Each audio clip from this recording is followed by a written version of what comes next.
ஓம் சாந்தி. December 12, 2024. காலை முரளி பாப்தாதா, மதுபன். இனிமையான குழந்தைகளே, தந்தை உங்களுக்கு கற்பிக்கின்ற கல்வியை கற்பதன் மூலம் ஓர் எல்லையற்ற வருமானம் சம்பாதிக்கப்பட்டுள்ளது. ஆகவே தொடர்ந்தும் நன்றாக கற்பதுடன் உங்கள் கல்வியுடனான இந்த இணைப்பு துண்டிக்கப்படுவதை ஒரு பொழுதும் அனுமதிக்க வேண்டாம். கேள்வி: விநாச நேரத்தில் அன்பற்ற புத்தியுடையவர்கள் உங்களுடைய எந்த விஷயங்களை பார்த்து நகைக்கின்றார்கள்? பதில்: விநாச நேரத்தில் மிகவும் அன்மித்து விட்டது என்று நீங்கள் அவர்களிடம் கூறும் பொழுது அவர்கள் உங்களை பார்த்து நகைக்கின்றார்கள். தந்தை தொடர்ந்தும் இங்கு இருக்க மாட்டார் என்பது உங்களுக்கு தெரியும். உங்களை தூய்மையாக்குவது தந்தையின் கடமையாகும். நீங்கள் தூய்மையாகியதும் இப்பழைய உலகம் அழிக்கப்பட்டு புதிய உலகம் உருவாகும். உங்கள் முன்னிலையில் உள்ள யுத்தம் விநாசத்திற்கானதாகும்.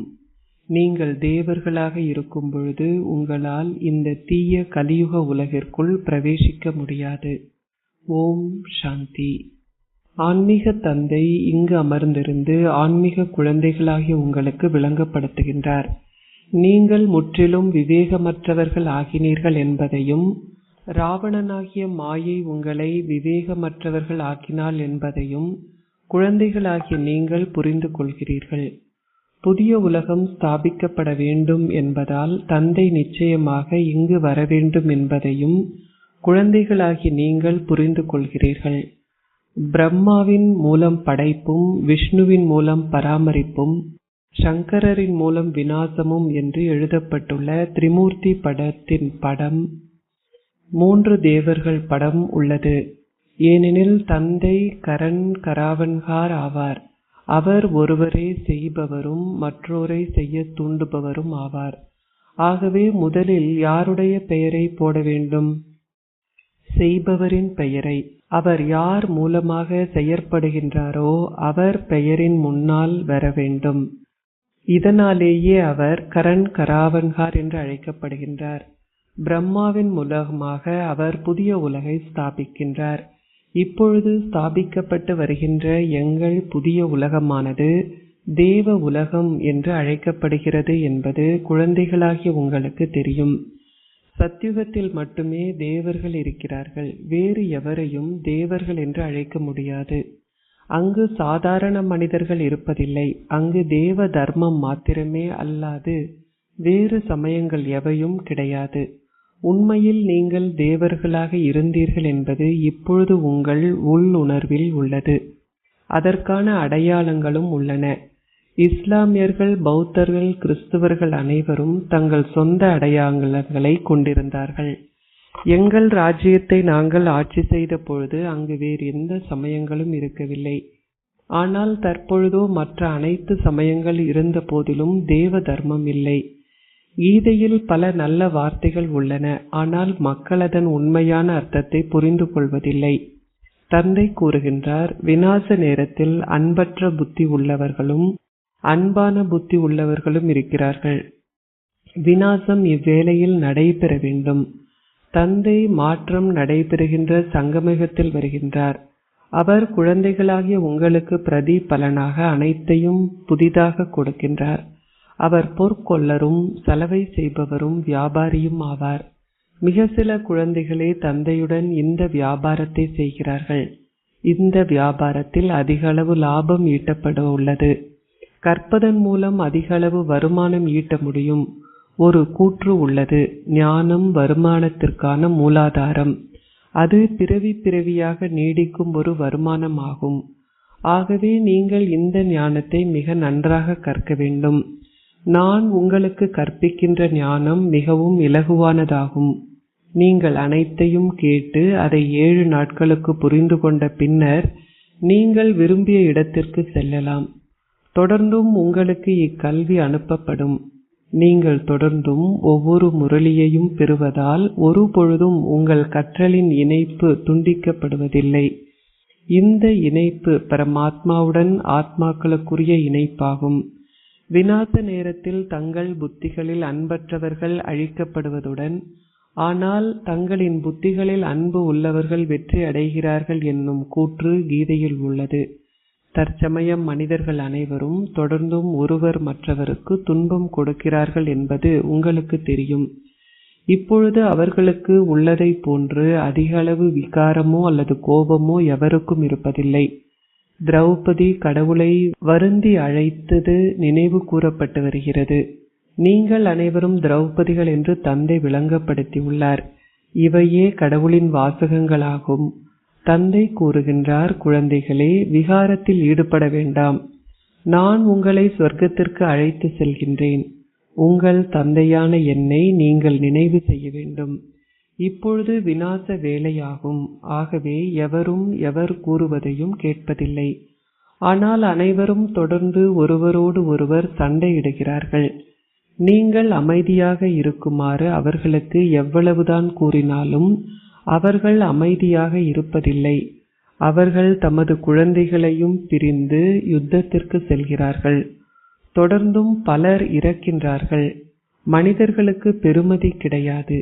எந்த பெருமதியும் எந்த புகழும் தேவர்களுக்கே உரியதாகும். நீங்கள் அவர்களைப் போன்று ஆகுவதற்கு இப்பொழுது முயற்சி செய்கிறீர்கள். உண்மையில் தேவர்களின் புகழை விடவும் உங்கள் புகழ் மிகவும் மகத்தானதாகும். அத்தகையதோர் மேன்மையான கல்வியை இப்பொழுது தந்தை உங்களுக்கு கற்பிக்கின்றார். தங்களின் பல பிறவிகளின் இறுதியில் இருப்பவர்களும் முற்றிலும் தமோபிரதானம் ஆகிவிட்டவர்களுமே கற்றுக்கொண்டிருக்கிறார்கள். எவ்வாறாயினும் நான் எப்பொழுதும் சதோப்பிரதானமாகவே இருக்கின்றேன். தந்தை கூறுகின்றார், நான் குழந்தைகளாகிய உங்களின் மிகவும் பணிவுள்ள சேவகனாக வந்திருக்கின்றேன். இதை பற்றி சிந்தியுங்கள். நீங்கள் மிகவும் அழுக்காகவும் அவலட்சணமாகவும் ஆகியுள்ளீர்கள். தந்தை மாத்திரமே உங்களை சுத்தமாகவும் அழகாகவும் ஆக்குவதற்காக வந்திருக்கின்றார். கடவுள் இங்கு அமர்ந்து மனிதர்களாகிய உங்களுக்கு கற்பித்து உங்களை மிகவும் மேன்மையாக்குகின்றார். தந்தையே கூறுகின்றார், நான் உங்களுடைய பல பிறவிகளின் இறுதியில் வந்து உங்கள் அனைவரையும் முழுமையாக தமோபிரதானிலிருந்து சதோபிரதானம் ஆக்குகின்றேன். நான் இப்பொழுது உங்களுக்கு கற்பிக்கின்றேன். தந்தை கூறுகின்றார், நான் உங்களை ஸ்வர்க்கவாசிகள் ஆக்கினேன். நீங்கள் எப்படி நரகவாசிகள் ஆகினீர்கள்? உங்களை இவ்வாறு ஆக்கியது யார்? விநாசத்தின் போது அன்பற்ற புத்தி உள்ளவர்கள் அழிக்கப்படுகிறார்கள் என்றும், விநாசத்தின் போது அன்பான புத்தி உள்ளவர்கள் வெற்றியீட்டுகிறார்கள் என்றும் ஒரு கூற்று உள்ளது. உங்கள் புத்தி அன்பை கொண்டிருக்கும் அளவிற்கு, அதாவது நீங்கள் எந்த அளவிற்கு ஆழமாக நினைவு செய்கின்றீர்களோ அந்த அளவிற்கு நீங்கள் நன்மையை பெறுவீர்கள். இதுவே அந்த யுத்த களம் ஆகும்.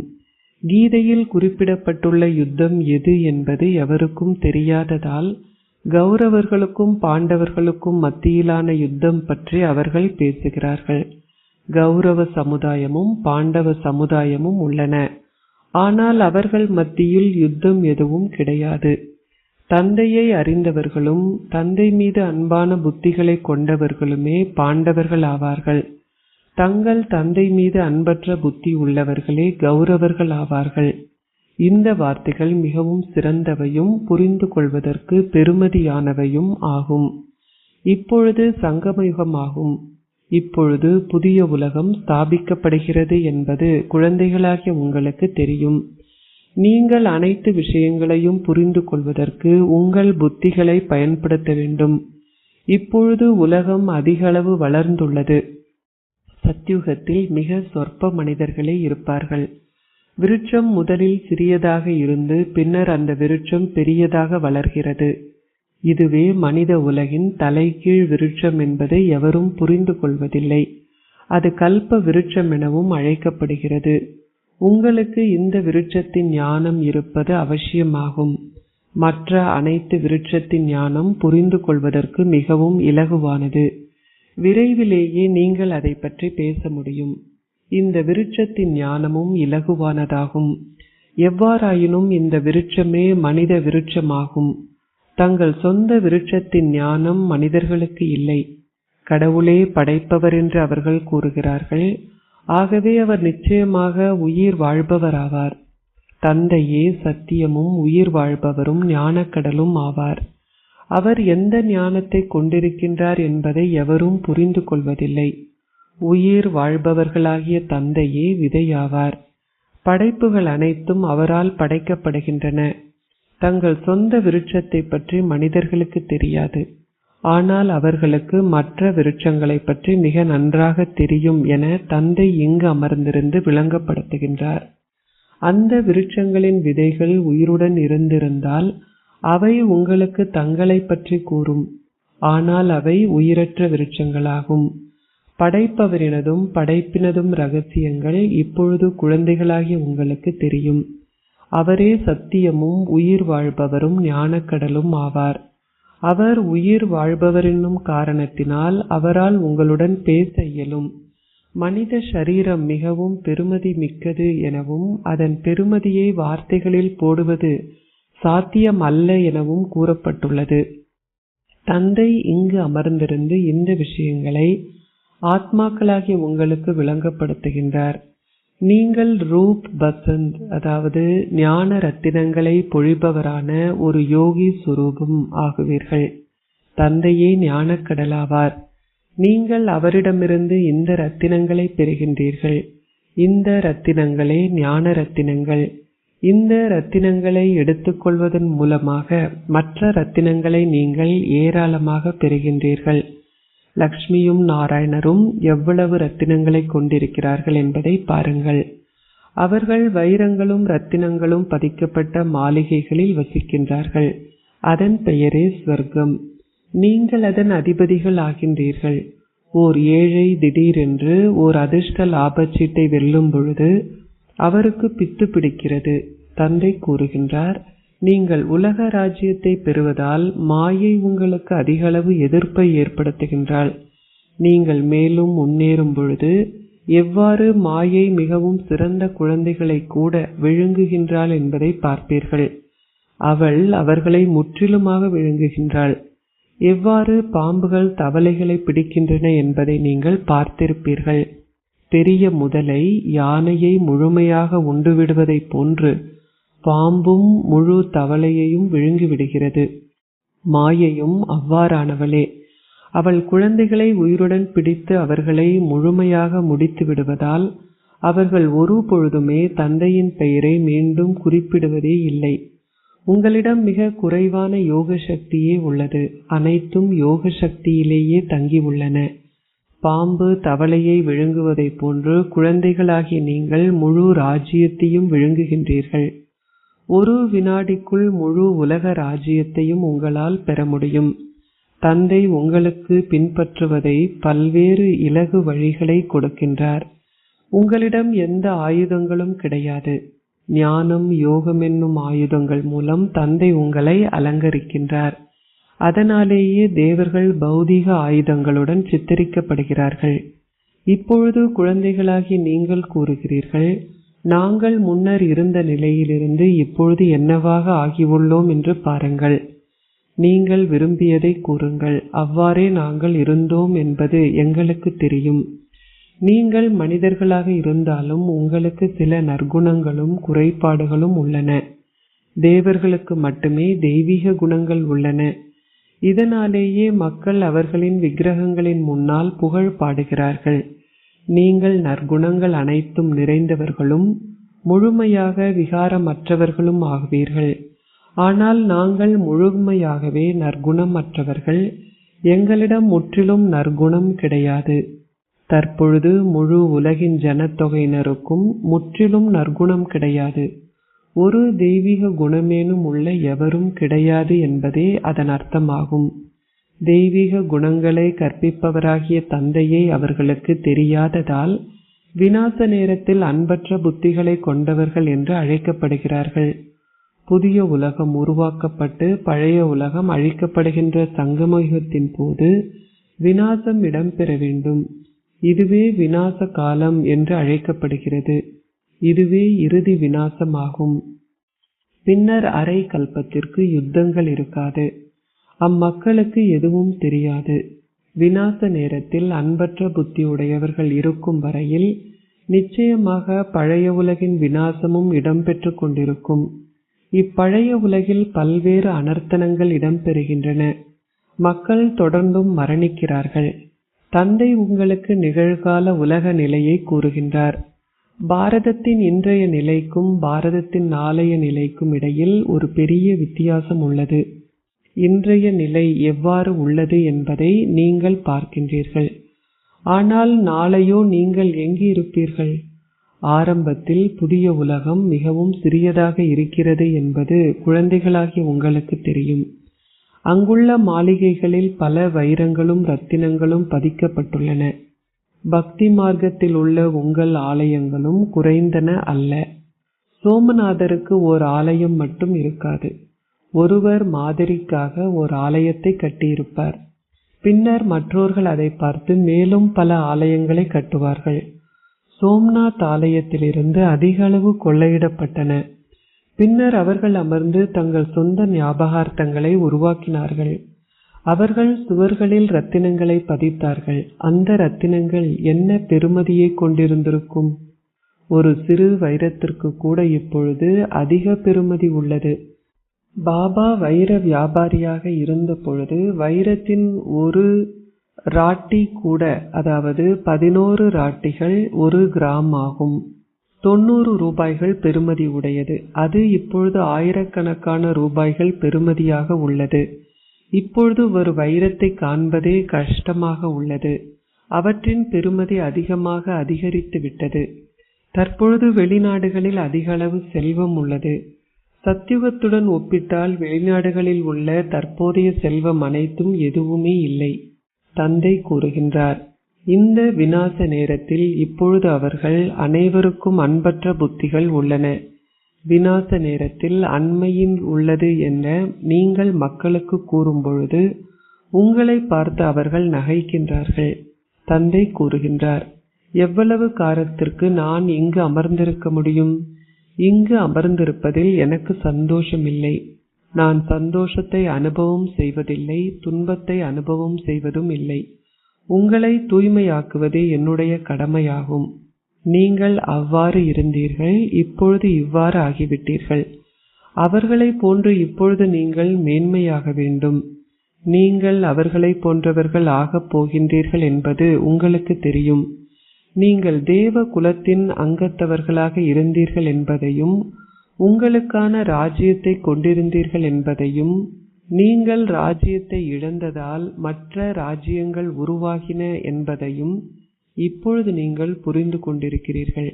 இப்பொழுது கல்பம் ஒரு முடிவுக்கு வருகிறது. இச்சக்கரம் 100,000கணக்கான வருடங்களான விஷயம் அல்ல என்பதை இப்பொழுது நீங்கள் புரிந்து கொள்கிறீர்கள். இந்த யுத்தம் விநாசத்திற்கானதாகும். நீங்கள் அங்கு இருக்கும் பொழுது நீங்கள் பெரும் சௌகரியத்தில் மரணிப்பீர்கள். அது எப்படி இருப்பினும் அங்கு சிரமம் இருக்காது. அங்கு வைத்தியசாலைகள் போன்ற எவையும் இருக்காது. யார் அங்கு வேலை செய்து மற்றவர்களுக்கு சேவை செய்வார்கள் அல்லது அழப்போகின்றார்கள்? அங்கு இந்த சம்பிரதாயம் இருப்பதில்லை. அங்கு மரணம் மிகவும் இலகுவாக இடம்பெறும். இங்கு மக்கள் மரணிக்கும் பொழுது அதிகளவு துன்பத்தை அனுபவம் செய்கிறார்கள். நீங்கள் அதிகளவு சந்தோஷத்தை பார்த்துள்ள காரணத்தினால் அதிகளவு துன்பத்தையும் பார்க்க வேண்டும். இங்கேயே இரத்த ஆறுகள் பாயும். இந்த யுத்தம் கட்டுப்படுத்தப்படும் என்று அவர்கள் நினைக்கிறார்கள். ஆனால் அவ்வாறு கட்டுப்படுத்தப்பட முடியாது. வேடனுக்கு கொண்டாட்டமும் இறைக்கு திண்டாட்டமும் என்னும் கூற்று உள்ளது. நீங்கள் தேவர்களாக இருக்கும் பொழுது உங்களால் அழுக்கான கலியுக உலகிற்குள் பிரவேசிக்க முடியாது. கீதை கூறுகிறது, கடவுள் பேசுகின்றார், நீங்கள் விநாசத்தையும் ஸ்தாபனையையும் பார்க்க வேண்டும். உங்களில் சிலர் இதன் ஒரு காட்சியை கொண்டிருந்தீர்கள் இல்லையா? இறுதியில் இன்னென்னார் என்னவாக ஆகுவார்கள் என்னும் காட்சிகள் உங்களுக்கு கிடைக்கும். பின்னர் அந்த கணத்தில் அவர்கள் அழுது பெருமளவு வருந்தி அதிக அளவு தண்டனையை அனுபவம் செய்வார்கள். அவர்கள் தங்கள் பாக்கியத்தை குறித்து அழுவார்கள், வருந்துவார்கள். அந்நேரத்தில் உங்களால் என்ன செய்ய முடியும்? இது 21 பிறவிகளுக்கான ஓர் அதிர்ஷ்ட லாபச்சீட்டாகும். இவை அனைத்தையும் நீங்கள் நினைவு செய்கின்றீர்கள் இல்லையா? அவர் என்ன செய்தார் என்பதற்கான காட்சிகளை கொடுக்காமல் எவரும் தண்டனையை அனுபவம் செய்ய முடியாது. தீர்ப்பு மன்றம் கூடும். அச்சா, இனிமையிலும் இனிமையான அன்பிற்குரிய எப்பொழுதோ காணாமல் சென்று இப்பொழுது கண்டெடுக்கப்பட்டிருக்கும் குழந்தைகளுக்கு உங்கள் தந்தை தாயாக இருக்கும் பாப் தாதாவின் அன்பும் நினைவுகளும் காலை வந்தனங்களும். ஆன்மீக தந்தை ஆன்மீக குழந்தைகளுக்கு நமஸ்தே கூறுகின்றார்.